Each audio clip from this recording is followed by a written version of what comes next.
Hi there. Welcome to Mushroom Hour. Today on Mushroom Hour, we're excited to be joined by Gabrielle Serberville, aka Chaotic Forager. Gabrielle is a wild food educator, mycophagist, permaculturist, and interdisciplinary artist. Her entertaining educational videos on TikTok, where she shares her knowledge of edible plants and fungi, have been viewed by millions worldwide. She has lectured extensively on the importance of ecological awareness and land knowledge, and believes that ethics and knowledge must go hand in hand to support a sustainable future. I'm excited to learn more about this dynamic personality who gets me even more stoked about foraging.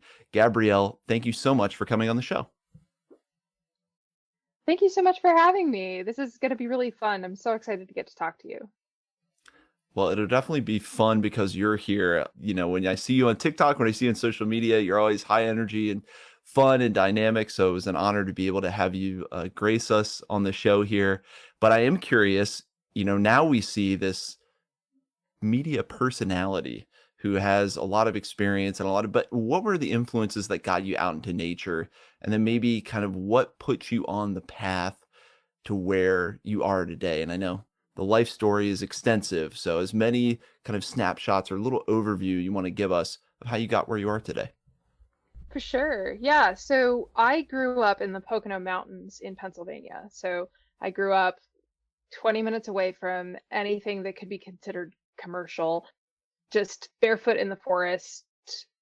That was it. Me and my younger brothers running around, getting into trouble, exploring. And when I was really small, my first experience with wild food was actually blueberries. So blueberries grew all over the marshland that our home was situated nearby. And a neighbor pointed them out to me and said, "Hey, these are wild blueberries. You should try them." So I understood how to identify them and got really, really obsessed with just sort of trying to identify every stage of their development and making lists of where the best trees were.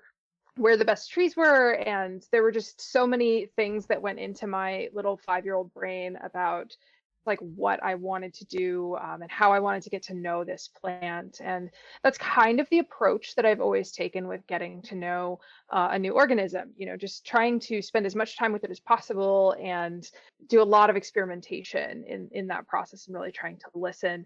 And so because there wasn't much else to do when I was a kid, I was really like reading books and going outside, and that was my life. And as an adult, I moved to Indianapolis, which I no offense to Indianapolis, but I really hated living there. It was in the city. It was really hard for me to be away from like my sense of quietude that I had in the woods. And Right. I really, really struggled with that. So I had to find ways to get outside. And it took me a long time to sort of like remember who I was. We spend a lot of time in our 20s like trying to figure out who we are anyway, but so much of that comes down to remembering who we are, like what really drove us, what spoke to us as children. So I started spending more time out in the forest, and that's when I discovered mushrooms. That was the critical moment of discovering the mushrooms. And I am always impressed how much you know about all kinds of organisms. For me, I get blinders on about fungi, but you know so much about plants and make commentary about animals. So I guess, was foraging your entree into that world of ecology? You discovered your childhood self picking blueberries, and that sent you kind of down the road of discovering more about ecosystems and kind of this broader understanding that you have now, biological understanding.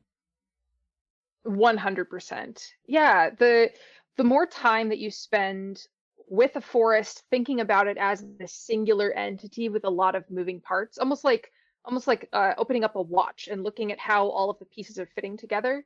The more Mm. time you spend out in the forest, the more parts of that you're going to see, and the more you're going to understand how it all clicks together so that it works as this singular organism, which I guess is sort of a deep ecology approach. But always that's the way that I've always understood the natural world and how we fit into it. And I think that's why my interests are pretty broad and varied when it comes to the range of wild food that I am interested in imbibing in. Well, that's one of the funnest parts is realizing all the I love that analogy of the watch, realizing all these different pieces and how they fit together. And once you kind of get a glimpse of that connection, there's so many more layers to unpack. But, take us back then to that moment of discovering some of your first mushrooms. Was there like a seminal mushroom hunt? Maybe a mushroom experience you have of eating one that made your eyes light up? And or what was that like falling in love with Queendom fungi?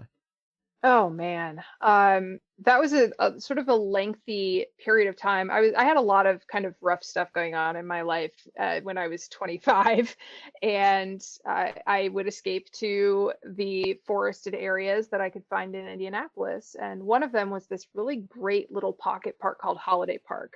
And I was trail running there one day in the fall, and I saw these huge clumps of mushrooms, and I was like, I've never seen anything like this before. What the hell is that? So I don't know what possessed me to take out my phone and snap some pictures, but I really wanted to know what they were. And I joined a Facebook group because somebody had recommended doing that after I posted some pictures on Instagram, not really knowing what I was doing. And some very nice, very respectable people on the Indiana Mushrooms Facebook group just answered my questions, and they told me what my mushroom was. Somehow they were able to identify it, even though I didn't give them any upskirt photos. And I did the thing where, you take a picture that's like 7 feet away and kind of blurry because I didn't know how to take a picture in the woods. And somehow Derek Talkington, bless his soul, he figured out what I had, and he said you should compare it with this. I think at the time it was Armillaria tabacins, although that's been reclassified to Des Armillaria caspitosa now. So I took some home. I learned that you could touch them and it wouldn't hurt you. And I did a bunch of research. And when I finally felt comfortable that this man on the internet wasn't lying to me, I decided I was going to cook some and just try like a bite and see how I felt. So I took a bite, and then it was really tasty. And then an hour later, I felt okay. So I had a couple more bites. And then I was like, I'm going to go to bed. And if I die, then, well, I wasn't having a very good year anyway. But I felt great in the morning. And I was like, wow, I can eat mushrooms. This is a new revelation. So I started looking for mushrooms everywhere I went. And I guess for like 6 years now, I just have not stopped looking for mushrooms. Yeah, well, and you just kind of rolled out some of your obviously evolved taxonomical knowledge, referencing scientific names and how they've changed. So, as you went along that journey, were there any, I guess, keys to your development for myself and other amateur foragers listening? Were there things you did, either processes you engaged in, particular resources, or maybe it was a group or a mentor, but anything that really kind of accelerated or strengthened that taxonomic knowledge? Because that's the superpower everyone I think wants when they start discovering mushroom foraging. I mean, yes, you can eat what you find in the woods. Amazing. Mushrooms are incredible, crazy, but everyone wants to know, what is this? That's the quintessential question. Can you tell what you have? So, like I said, obviously demonstrating your proficiency there. What were some of the things that you think helped you gain that fluency? I think that some of it was I did a lot of lurking in Facebook and Reddit groups and watched how people interacted with each other and how people answered questions. And if you're in a Facebook group for even a little while, it's very clear who the experienced identifiers are and who the people who don't really know what they're talking about but want to seem smart are. So you try to pay attention to the people who are good identifiers, who are consistent, and who don't make wild leaps just to seem intelligent.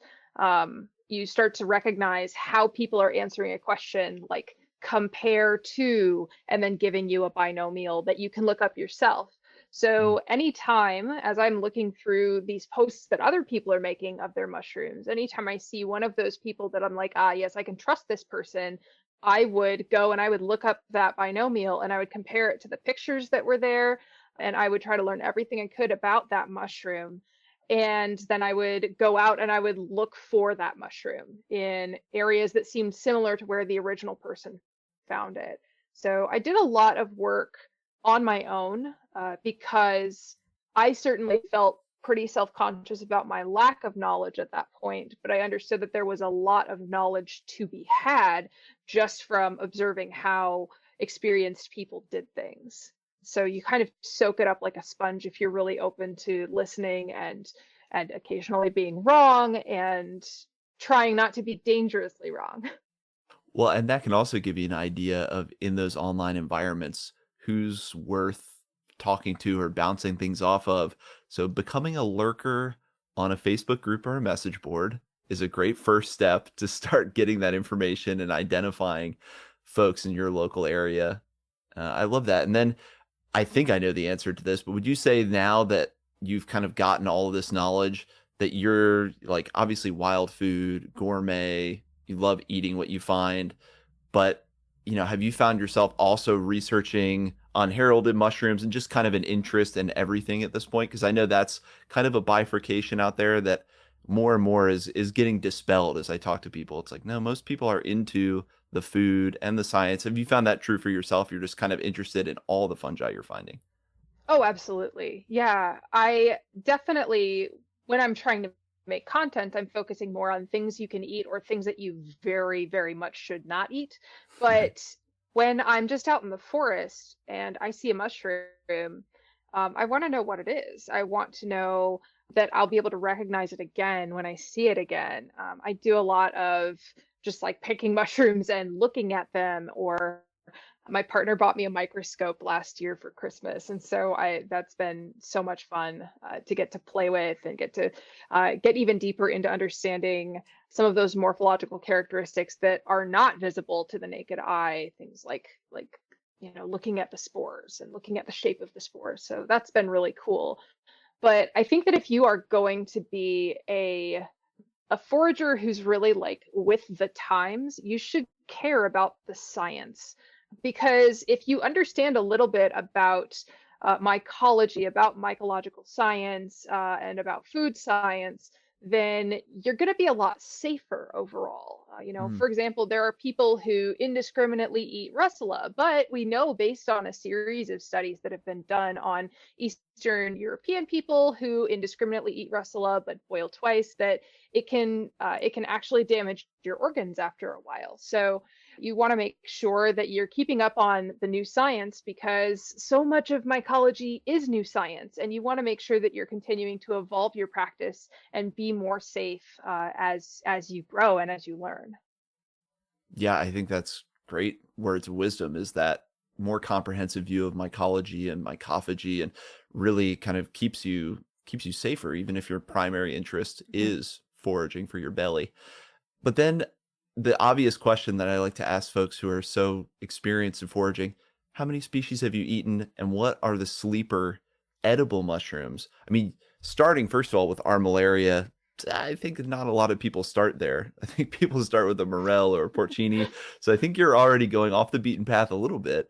But if you know, what is the ballpark of how many species you think you've eaten and what are some ones you really enjoyed that don't get a lot of attention or you would have never thought of? Okay, this is an interesting question because I actually don't know. If I could go back, one of the things I would do is start keeping a list of all of the mushrooms that I've eaten, but it's certainly in excess of 100 and probably more than that. Whew. There are a lot of edible mushrooms. If we're going species to species, Yeah. there are a number of things where like, you've got a different subspecies or something. And I've had mushrooms from different parts of the country too. So it's not like all mushrooms I've found in Michigan and Indiana and Pennsylvania. So there are a lot of different things there. And as far as like sleeper mushrooms, there are a lot of really good ones. I will say that I think a genus that gets slept on a lot is Talopolis, which are bitter boletes, or often called bitter boletes, but not all of them are bitter. And some of them are really good. In particular, I'm thinking of Talopolis alboator, which is Mm. sometimes called the black velvet bolete. They are beautiful. They're these gorgeous, they have these sort of like soft, very dark brown to black caps. and they taste almost like a slightly sweeter porcini. The trick is Ooh. getting to them before the bugs do. But I will say, I think that people should care a little bit more about Tilapalus and give it a little bit less shit because not every Tilapalus is bitter. In fact, I should probably make t-shirts or something that just say like Belit liquor because I'm always out there in the forest, like slicing off the base of my mushroom and sticking it on my tongue because you can't judge a Tilapalus by its cover. Oh, there's so many potential T-shirts in there. Put respect on There's so Tylopolis, many. Belit Liquor. You just gave us a lot, a lot of great meme ammunition there. Well, and I know one of the mushrooms that I saw you kind of explode into our collective consciousness was the puffball, Calvasia. Talk about your relationship with the puffballs and maybe share with us, some of the preferred ways of preparing or preserving. I don't know if you can preserve puffballs very well. I don't usually find enough to try out different preservation methods. But yeah, tell us about a little bit about your love story with puffball, or let me know if I'm overblowing that. Okay, so puffballs, they've sort of become my signature mushroom, but I that is not what I set out to do.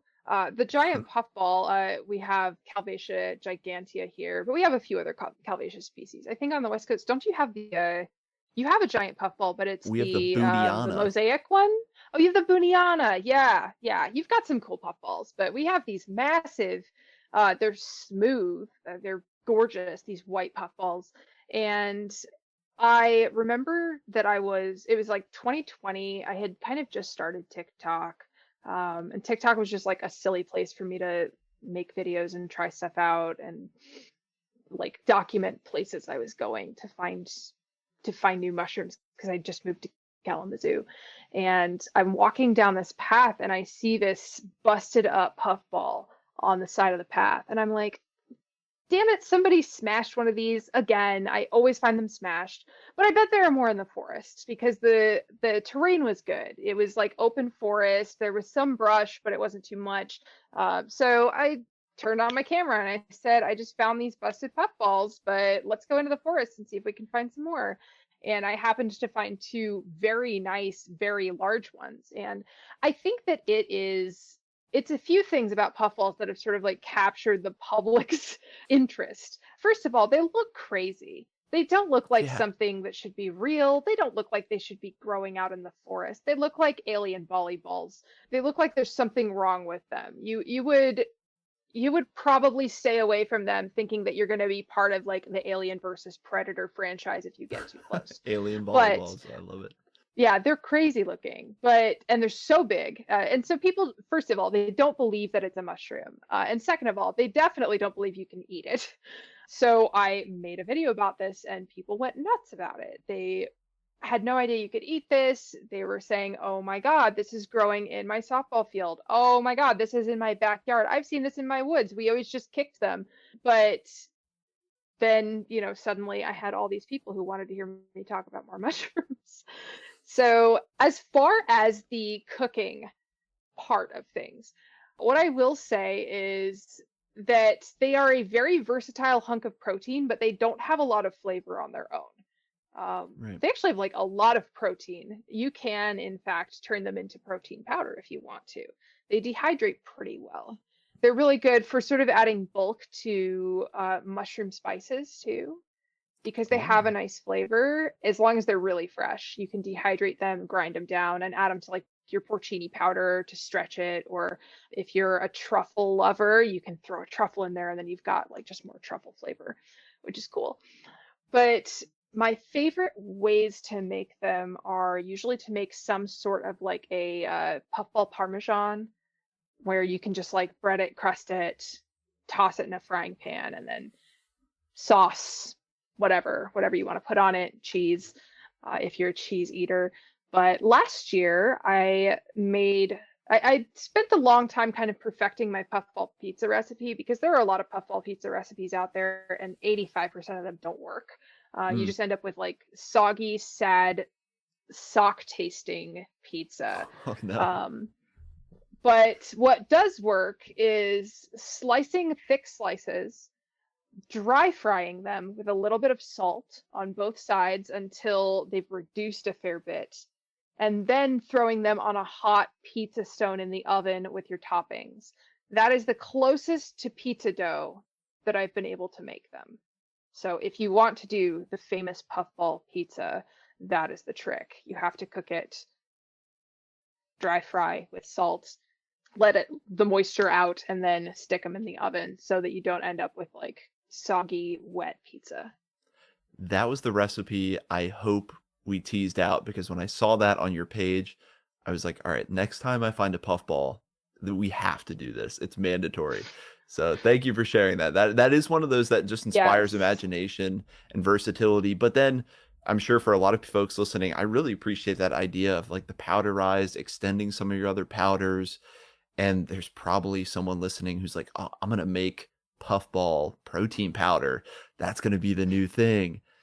I appreciate you sharing kind of all those wonderful versatile ways to use our favorite Calvacia. And, I'm always curious too about that evolution, because we know that finding the mushrooms is like, I don't know, more and more I'm thinking that's like 30%, 40% of the foraging experience.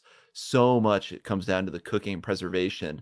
And admittedly, that is the area that I kind of have the least skills with. I'm like pizza, pasta, I'm pretty limited. So folks like yourself are doing these more out there preparations and really thinking about it. I mean, were you someone who was already interested in cooking, kind of had those skills already? Did you just get into it, or talk about that evolution a little bit of how you expanded your culinary preparation and preservation techniques? Yeah, so I've always loved to cook. I love food. My family is very like food centric. We're Mm, Puerto Rican, like we love food. There's always a lot of food around. But when I started working with wild ingredients, it became clear pretty quickly that you had to treat some of them differently because they're not just substitutes for things you can get in the grocery store. They're very much their own thing. This idea of like substitutionary thinking with wild food, like it doesn't always work. And then people will say that something is bad, but it's because they tried to treat it like something it wasn't. So I had to learn a few different techniques for working with different kinds of mushrooms. I really got into things like different types of fermentation, different ways of like drying certain types of mushrooms that do well dried.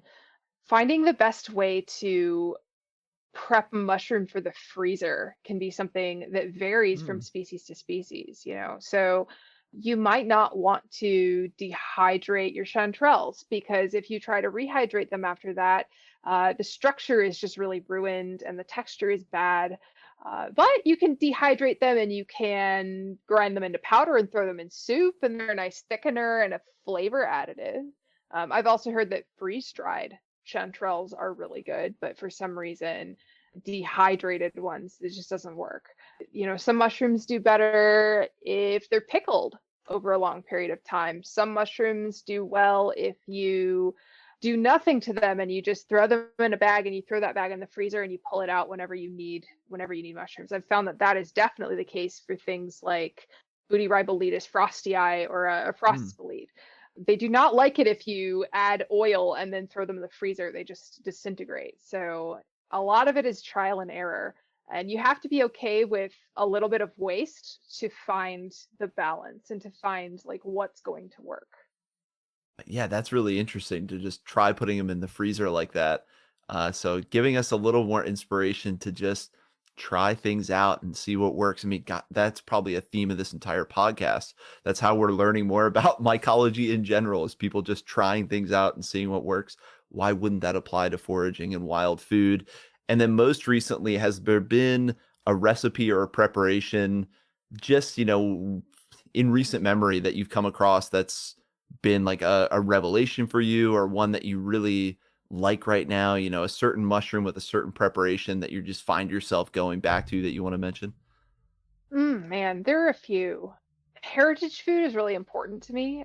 Making food that connects to my family's history, to my history, that's really meaningful. And I also, in my artistic practice, I work with food. I work with foraged food and sound.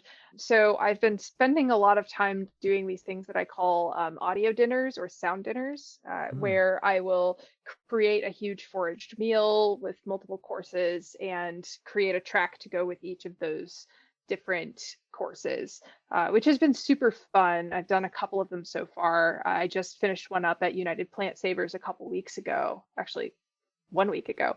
But yeah, it's been really fun. But while I was out there, I did a lot of that experimentation. And one of the recipes that I've been kind of tweaking and trying to perfect over time is actually one of my grandmother's recipes, which is her arroz con pollo. And I use chicken of the woods instead. And so I have to treat it differently than I would treat like chicken legs or something like that. You can't add oil at the beginning. You have to work a little bit differently with some of the spices, but it comes out tasting really fantastic. And it has a very different kind of feeling because it is food that is was at one point foreign and now isn't because it's using ingredients that come from where I live. So it's a nice way to kind of pull together these different parts of my own identity, and to be able to share that with people is really rewarding. Yeah, absolutely. And that's actually one of the questions I had, which was how this whole experience you've gone on. And I definitely want to talk about that social media explosion, but that experience you've gone on and your relationship that's developed with wild foods. And you even mentioned, having a rough spot in your 20s, which I think everyone can relate to. But that idea that this has somehow helped you reconcile parts of yourself and parts of your heritage. I was curious about that. And it sounds like that's definitely, that's definitely the case, that this process has helped you, yeah, rediscover yourself, but also reconcile all these different parts of yourself and maybe find some more affirmation and maybe self-love along the way. Definitely. Yeah. Well, I don't that's think that's an experience that's unique to me either. I think that most people, when they connect with the place that they live, they find a deeper sense of grounding and of community within that. Yeah, and I think that's really well said. But tell us about Kalamazoo then, because now you're in Kalamazoo, Michigan. We were saying before the podcast, like more than a funny name, it's a real place. So tell us about Kalamazoo, the habitat, the forage landscape. It sounds like this is kind of a recent move, just in the past couple of years. Yeah, I moved here in 2020 during the beginning part of the pandemic, and everything was closed down, of course, as it needed to be. And it was high summer, it's middle of July. I had a lot of this would be the time where I would really start gathering things en masse to prepare for winter, and all my spots were back in Indiana, so I needed to find new spots. And Kalamazoo is a marvelous place to be a forager. Hmm. So much of what is here, what has been planted as ornamentals, so much of the diversity of landscapes, it just really lends itself to a lot of different food. We're at this really nice area where we get a lot of the stuff from just south of us, but we also get some of like great northern that great northern biodiversity. So our mushroom game out here under normal circumstances is usually fantastic. I can go out and just like be tripping over boletes this time of year most of the time, but this year it's been really dry, and it's a little heartbreaking to see some of the effects of climate change really taking hold, and not just hurting the direct ecology, the plants and the animals and the fungi, but also how it affects the population of people who live here. We have a large unhoused population here in Kalamazoo, and it's really hard to see them constantly getting pushed into different areas, and then those areas end up under stress because people should be living in homes. And so Kalamazoo is a beautiful place, and it's also an enigma in many Mm. ways. Well, I can relate to that a lot just in my experience out here in Northern California. I think we find some similar dynamics. And of course, the thing about environmental changes is they're cumulative.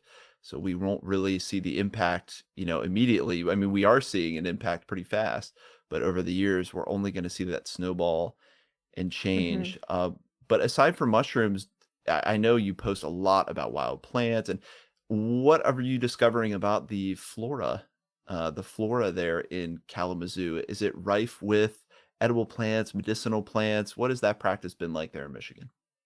Oh yeah. Oh yeah. We've got all kinds of things. My partner and I actually really love looking for orchids in spring. So Ooh. Michigan has approximately 51 native species of orchids. Some of them are very difficult to find or haven't been found in several years. In fact, he and I managed to document one that had not been documented in about 5 or 6 years last year. And then we found one this year that I think it'd been 8 or 9 years since the last documented sighting. So Whoa. he's really good at really like researching where things are probably going to be. And then once we get to a place, I can read the place. I can tell you, oh, we'll probably find this over here. We might find that over there.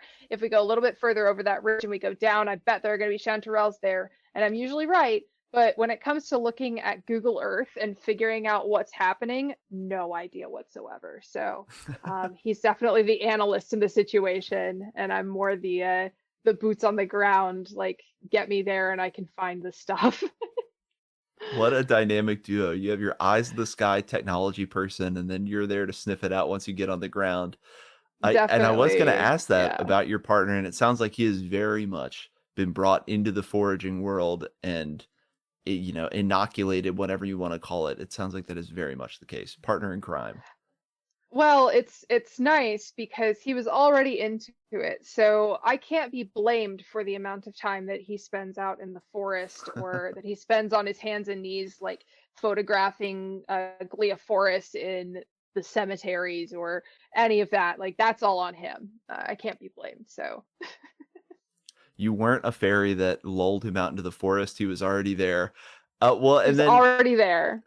talk to us of them about the experience of becoming a kind of pillar in foraging social media. You talked a little bit about just going on TikTok, it was goofy, whatever. But when you did get traction and that expansion, it's hard to characterize kind of a rocket ship like that. But what has that experience been like? Especially because foraging, mushrooms in general, have for so long been something ignored or overlooked. It's been interesting. I think one of the harder things about it has been when you do this kind of work, you are subject to a tremendous amount of criticism and scrutiny.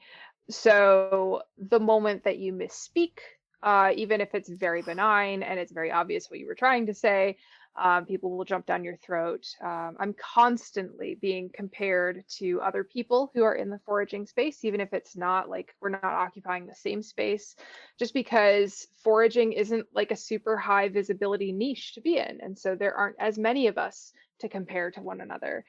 Most of us, I would say, are good friends and on good terms with each other, and we share tips and tricks. We get excited about what people in our community are doing, but there are definitely there are definitely moments that feel like you are you're kind of between a rock and a hard place. You want to educate people and you want to demonstrate how exciting it is to live with nature in this way, to live with the land, not just on it. And it's difficult to educate in that space sometimes because of all of the misconceptions and all the loyalties that one person may feel to one forager, not realizing that like most of us get along and we like each other and we support each other and we're all in different places and finding different things. We're finding them at different times and we all learn from each other. So the nice thing is that almost nobody has ever recognized me outside of social media. So I really do get to just live my life and, walk around in public and nobody knows who I am, which is great. But yeah, it's been interesting to sort of be skyrocketed into this position where people assume that you are an authority on everything, Right. just because you have a platform where you do educate.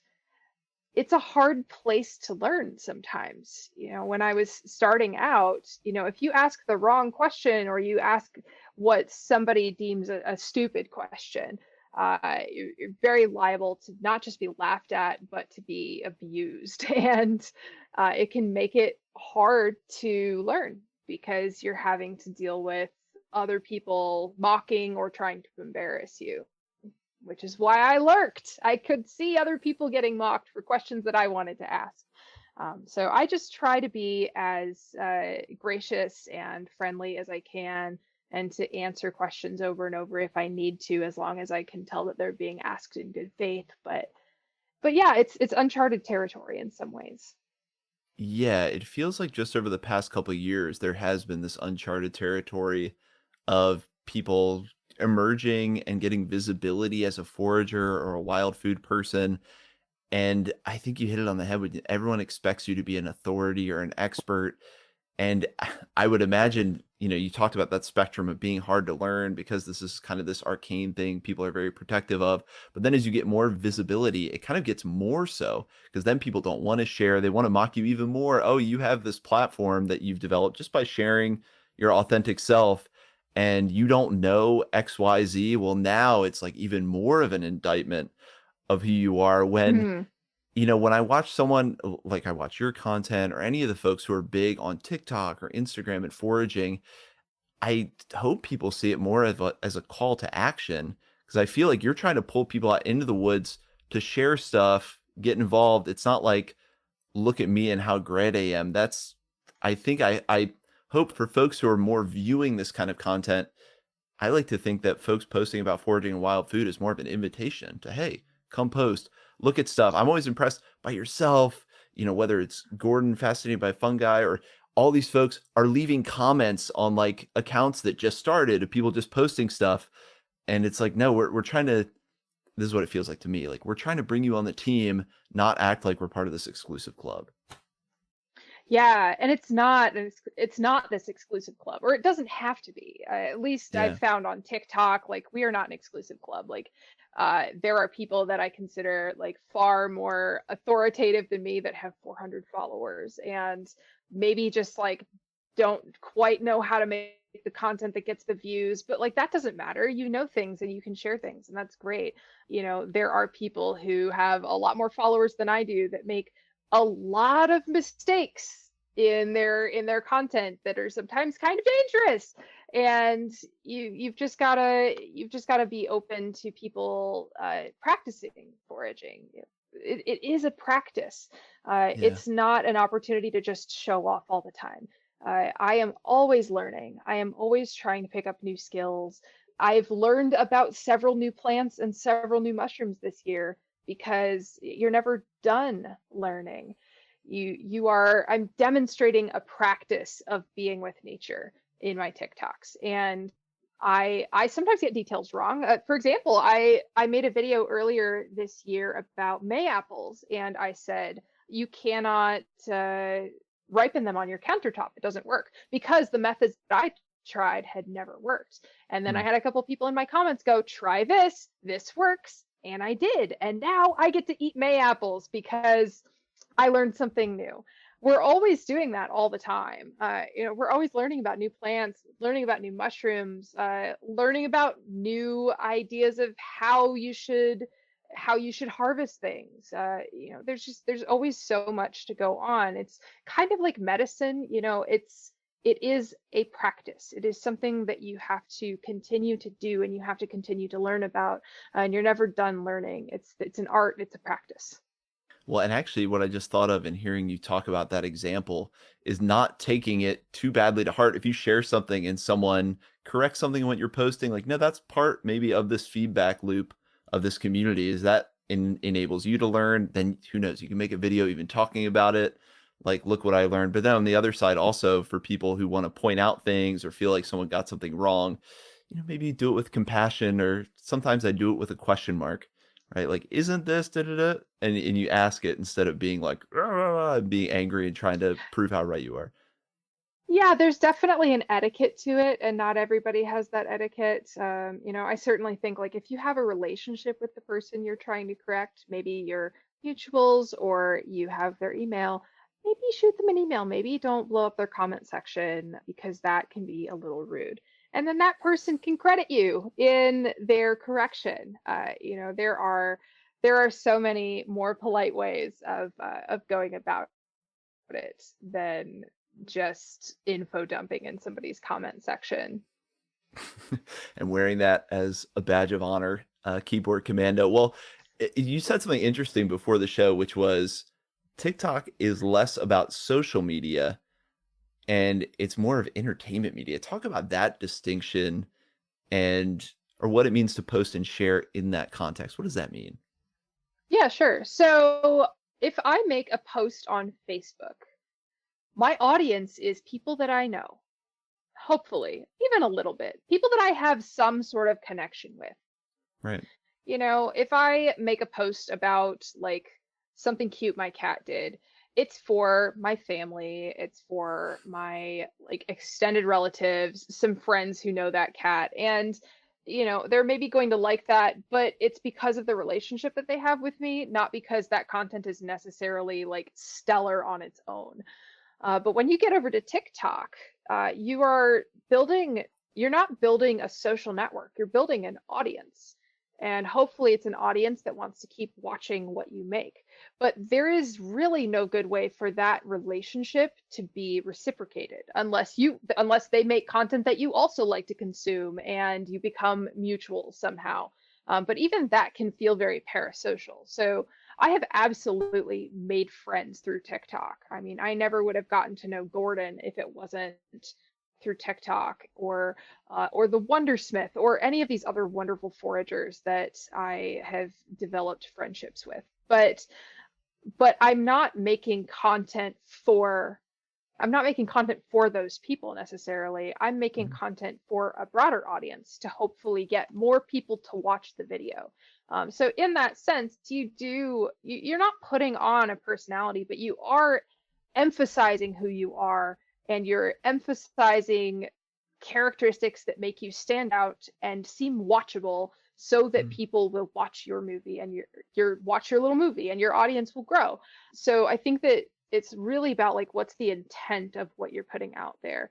There's enough garbage on TikTok with people making these videos that are dangerous or just inconsequential. But when it comes to educational content, you have to make that content, you have to make it entertaining. Otherwise, people won't want to watch it. People don't want to look at a whole screen of text for a minute.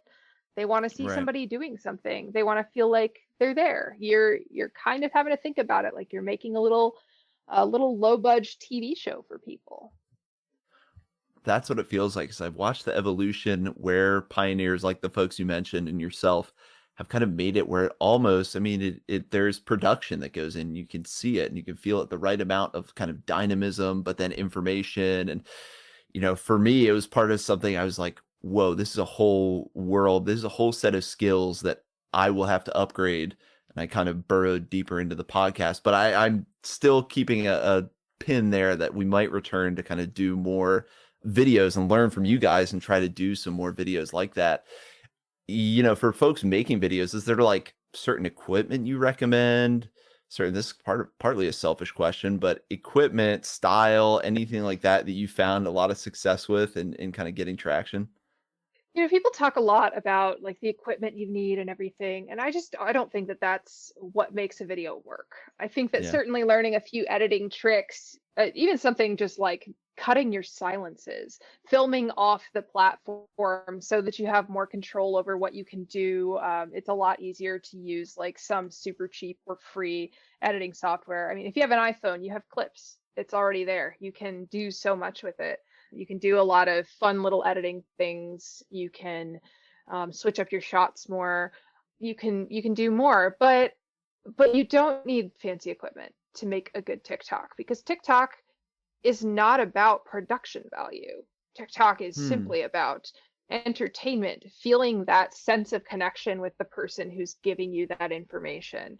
Some of the most successful TikTokers are people who lay in their bed with a phone 6 inches away from their face, just talking at a camera, because you feel like you're in somebody's house. That's part of why the orientation is portrait and not landscape. You feel like you're FaceTiming with people. You feel like you're in their living room. That's what works about the platform. It feels more authentic. So adding more production value sometimes with that platform is just adding layers of inauthenticity, or at least what your audience is perceiving as inauthenticity. Wow, that's a great point. So if you go too far on the production scale, people might say, "Oh, that authenticity that I loved isn't there. I'm not FaceTiming you anymore. I'm talking to the nightly news." Well, that's really interesting. And then from kind of that mental health angle, again, kind of a selfish question. I end up tuning out of social media a lot now because I can't help like comparing myself to everyone. And the second there are numbers involved, I get incredibly neurotic about it. So how do you manage that? Is it not really an issue? Is it, or any practices you engage in to help you kind of manage your mental and emotional health around the power that is these platforms? Yeah, I try to keep my consumption of social media as low as possible. It's also Mm, part of why I film off the app. I have all of my notifications turned off for every platform because, frankly, I don't get paid to do this, and I don't need it invading my life outside of business hours. It is too much for my mental health. It is too much of a strain on my relationships, and I need to be able to engage with it on my own time. So if that means that a comment waits for a while, then the comment waits for a while. If it means that mhm. I don't get to the 65 DMs that I just got asking me what is this mushroom with a picture that's 7 feet away and super blurry, then I don't get to that DM. That is just simply how it is. And does that make me the best at social media? No, it makes me kind of terrible at it, but it does mean that I burn out less, and Right. I can't do it all the time. If I do it all the time, then I won't be able to do it anymore. That's a great point because part of me, when you're saying that, triggers my FOMO of like, what if you miss something, or what if you, and you're kind of taking the approach of, look, the most important thing is to create. So I need to manage my attention and my kind of bandwidth to be able to keep creating without getting Yeah. burnt out. I think that's fantastic advice. And you really don't. A lot of people will say, "Oh, you need to make 3 videos a day." No, you don't. Sometimes I make one video a week. Sometimes I make one video every 2 weeks. Just focus on making the content you want to make, and don't worry about just putting bullshit out there because you think that you need to keep your channel moving. Right. It's not important. Make the stuff you want to make, and when your face comes on that screen and you're making content that's authentic, that's exciting to you, people will want to watch it because they haven't grown accustomed to seeing bullshit content from you. Yeah, I think that's fantastic advice. And then do you also kind of set aside, I don't know, your concepts of like growth, or I need to match a certain pace? Basically, would you like to create this content no matter if you had 5 followers or if you had 5 million? Have you gotten kind of comfortable in that space? Yeah, I mean, I do like creating content for people. So I like it when people watch and engage with my content. I like when I can see the culture of the comments changing over time because my audience is learning.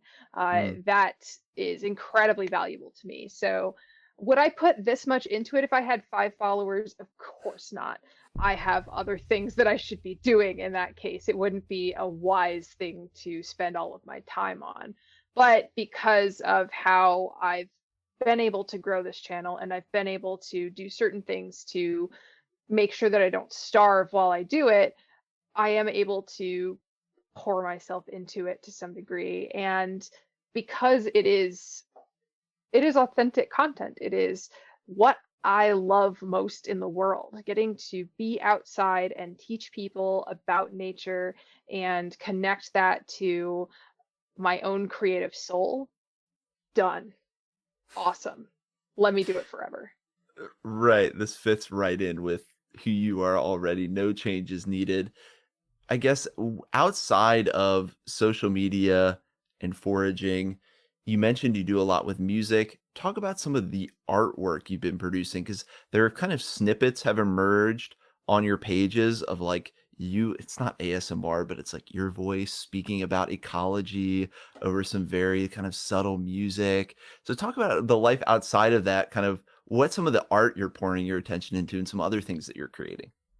Yeah, so I actually just finished my master's degree in music composition at Western Michigan University. So people are like, "Oh, where'd you get your mycology degree?" And I'm like, "I didn't, but I do have a master's degree in music if that lends any credibility to my platform." So I really focused on intermedia art, interdisciplinary art. I call what I do creative alchemy because I like to pull different things together and try to recreate them or reform them into a new art or a new way of looking at art. So I really like focusing on the intersections between nature and sound, nature and food, visual art, and different ways that music can be expressed visually. So a lot of my recent work is installation or it is graphic scores.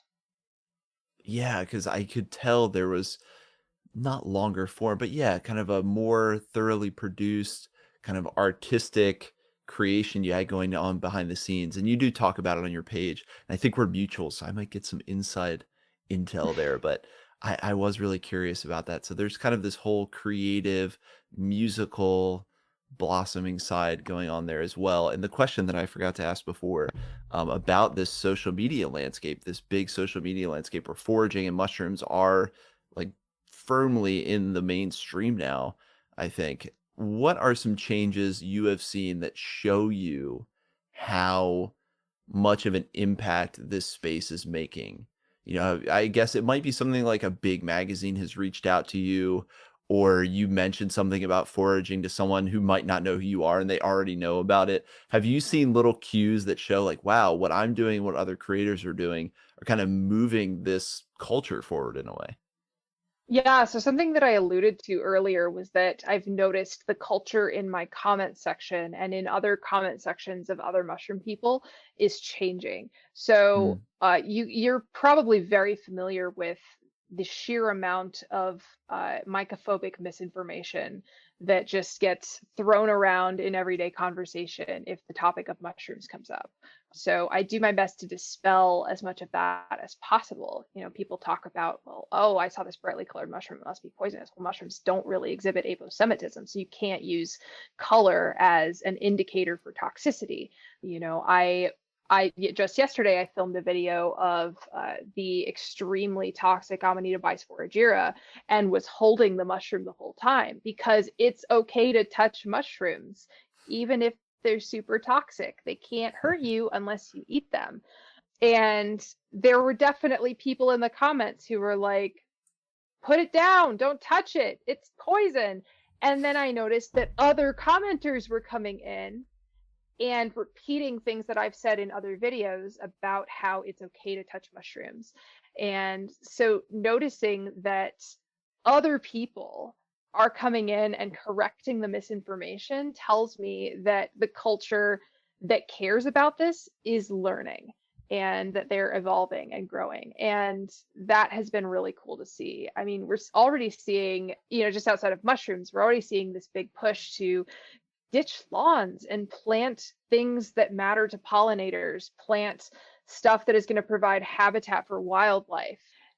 We're already talking about, you know, ways to conserve water. I know that that's a huge topic on the West Coast, but here in the Midwest, it's also something that we're starting to talk about, you know, planting drought resistant species. We're talking about improving the way that we do controlled burns. And I think that all of that is really connected to us recognizing that the white supremacist colonizer complex has really destroyed a huge amount of biodiversity.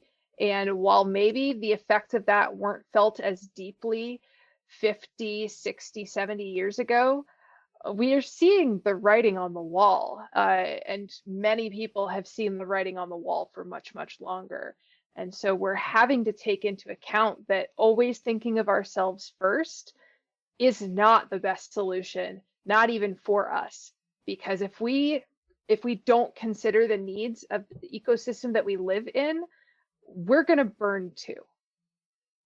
Powerfully said. And I think if we can see the needle moving back from that mechanistic, domineering way of treating nature, that we might just save ourselves. And just recently, inspired by another author, I was reading the work of Jacob von Uxall, who talks about, being able to see the limitations of human perception and how we understand other species, namely things like we're a highly visual species where so many other organisms don't transmit information that way. So we're missing so much just how we move through the world. And I think, that kind of information, that kind of mindset, I can't always tell whether folks like you, folks like me in the media talking about these things or in kind of the public sphere talking about these things are a symptom or a driver of that type of consciousness. I think either way, it's being at the front lines. And I see the folks on TikTok who are doing this work. Again, you could say, well, mushrooms are getting big, so they're getting popular. Or are you guys driving more of that conversation, in unity with everyone else who loves and works with these organisms? So it is a beautiful thing to see. And yeah, if we can start battling back some of that damage that's been done over centuries, it will probably start with just the consciousness of it and this kind of understanding. Yeah. I mean, I'm 30 years old. I'm turning 31 this year. And I, in my life, have lived through multiple ecological disasters and Hmm. have heard of more ecological disasters that occurred just before I was born. People my age, I assume your age, are no stranger to watching the world burn around us. And I think the difference is that we want to do something about it. We don't want to leave behind a world that is burning. We don't want to leave behind a world where we kill keystone species and where there are no green spaces that can support life. We can care about that. And I think that we are starting to recognize that the first step is giving enough of a shit about everything that lives here that we're willing to set aside the things that might make us money or the things that might make life more convenient for us in order to care about those things. And I'm even seeing it start to show up at very local grassroots levels. I'm really involved in my city council and kind of the city politics where I live. I'm actually on a couple commissions here. And I mean, I'm the one who's always talking about fungi or mushrooms at meetings where no one thinks they have any business of being brought up, but I'm not the only voice. And there are other people that want to see this understanding integrated into more and more of, general plans for cities and just these narrative tools, right? So many of these like documents, and these are just narrative tools that we use to help us kind of navigate and collectively organize. And the more we integrate that viewpoint you're talking about, if this isn't just for us, I hope we start to see those changes. Well, in that vein, thinking broadly and thinking, big picture, what's the future for you? I mean, do you have any future master plan? Are we going to see a chaotic forager books, Nat Geo shows? It doesn't have to be that grand, but just what are the future plans, things you're interested in that you want to pursue? Yeah, I mean, there are things in the pipeline. Most of them I can't really talk about just yet, Ooh, the best but kind. there are some fun things that'll be coming out in the next month or two. I am working on a book proposal, but that doesn't mean anything. Uh, so I have an agent who wants me to write something, so I have to do it. She's like, I think you have a book in you. And I'm like, I think that I have yesterday's mac and cheese in me, but sure, keep seeing that book. Yeah, so I'm working on stuff like that. I'm really enjoying getting to speak at libraries and at like botanical societies and mycological societies. It's really my bread and butter because I just like talking with people, doing some plant walks here and there, but mostly I'm just trying to really focus on figuring out what I want to do with this next year and trying to take opportunities as they come. Well, you've got a lot of amazing tools and ideas and things to pursue. So I'm excited to follow it all. And where is the best place? I mean, obviously, Chaotic Forager. If you search that, you're going to find Gabrielle. But a website, anything else you want to mention where people can engage and follow you? Sure, yeah. If you're interested in any of the art stuff that I do, you can just go to gabrielleserberville.com. And if you want to reach out and ask me a question, you can always contact chaoticforager at Gmail. Fantastic. And I will have all of that, of course, linked up in the podcast notes. But yes, I highly encourage people, if you're listening to this, who probably already follow Gabrielle, but go follow her work. Go check out the music work. I think there's a lot there. I'm excited to see how that comes through because we're seeing more and more mushroom music. And I think you've definitely got the musical chops to bring through something amazing on that front. One would Um, hope. well, I'll round things up then with the three questions I like to ask all my guests. You've already given us so much, but I'm sure you're going to have some awesome answers here too. And the first one is a mushroom you love and why. And this could be edible, visual, whatever you love about it. And it does not have to be a favorite, but a mushroom or fungus that you love and why. Ooh, good question. I am gonna say I'm just gonna give you my favorite mushroom because it's the Even first one that better. came to mind. But this is very basic of me. It's very basic of somebody who's eaten like over 100 edible mushrooms and some things that probably aren't edible. But I really like a good chanterelle. What can I say? They're delicious. I like something that works in a sweet or a savory context. They're finicky, and they're one of the first like spring summer mushrooms that you find. And when you find them, it's just like you've found gold. So that is a favorite for me. We'll go That ahead alone and is one of say my the humble chanterelle. That alone, the fact that when you find them, they're these beautiful, bright, golden things in the duff, that alone makes them one of my favorite as well. So you can't go wrong with chanterelle. And then more broadly, we've touched on it throughout, but what is this relationship you've developed with fungi given to you? This can be lessons, this can be connections, new spiritual understandings, but this deep relationship you've developed with these organisms, and I mean, heck, you could even expand that to wild flora, plants as well. What has that relationship you developed with these more than human organisms given to you? I think that what it has impressed on me is the equal importance of everything in an ecosystem, no matter how small or no matter how seemingly inconsequential. Forests don't function without mycorrhizal networks. Trees aren't healthy without mycorrhizal networks. Forests that don't have underbrush don't support small mammals. Forests that are built of all one type of tree typically don't support life well. Forests that don't have flora are not going to support pollinators. And it's just so important that all of these things click together. But it's also really important to know our role because we are part of nature. We are not some bystander that just makes decisions about nature. Like we're affected by things and we affect things. And Mm. we really need to remember our role as stewards. And I'm reminded of that every time I go out and I gather something. I'm reminded that I am not more important than the bird that also eats these berries. I am not more important than the tree that my food is coming from. I am not more important than the needs of the entire ecosystem. And because of that, there's this sense of mutual respect that we have to have for one another. And that's why so many indigenous traditions really impress upon you the very wise value of asking before you take something and of leaving something for others and interacting with the plant and animal and fungal nations in ways that are respectful Mm. so that we can all continue to help one another and coexist. It's a beautiful lesson to be imparted by these organisms. And, you hit something there very important, our role as stewards. I think that's what the quintessential question, what is the meaning of why we're here?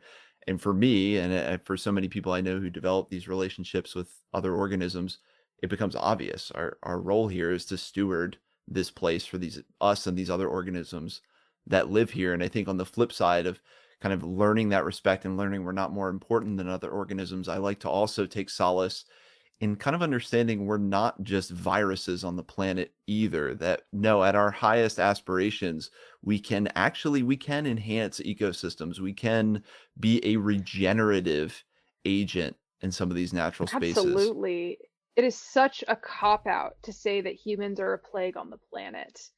We have a place here. We need to do a better job, but we can because we have sentience. We can make choices. We can undo evils that we've done. We can undo evils that our ancestors have done. Yeah, absolutely. And I mean, we also are host to a swarm ecologies of all kinds of viruses and bacteria, fungi within our own bodies. So, we are these agents, these communities of change that we can impart into the world. So that's really exciting. Well, normally my last question is another huge broad scope question, but I think we've kind of nailed it. So I'll just actually ask, because you are someone who enjoys a good book, what books have you been reading? What's been particularly potent Oh recently? A man. book that you're loving? Oof, this is a good question. I recently started reading this book called Lab Girl, which is a personal account of a scientist who studies trees. And it's Mm. a really beautifully written book. I haven't gotten terribly far in it, but I'm really enjoying it. I also recently got a sort of the comprehensive text on boletes because bolete identification is crazy. It's so much fun. There's so much more that goes into it than just like looking at the immediately apparent visual characteristics or the mycorrhizal relationships. You have to like do timed tests, and it's so much fun to play with boletes and to figure out what one is based on its morphological characteristics and all of these different things that you have to do. So I've been really enjoying that. Aside from that, I'm always reading Braiding Sweetgrass because it's like a huge comfort book for me. Especially I like listening to Dr. Kimmerer read it to me because she has the loveliest, most enjoyable author presence. But yeah, that's what's been on my book list recently. Pretty comprehensive, and I think for everybody added a couple to our need to read list. And for me, I will say it's been that book, Jacob von Oxhall. He was this German scientist, and he has a bunch of books translated to English. And I think he was writing in the late 1800s about this, about how we are limited by our own biological perception of the world as human organisms. And as I understand it, his German to English translations in those days were like super lame and missed the point. But more recently, they've re-released the one I'm reading now is a foray into the worlds of plants and animals. And he has a bunch of books, so I'm excited for that one.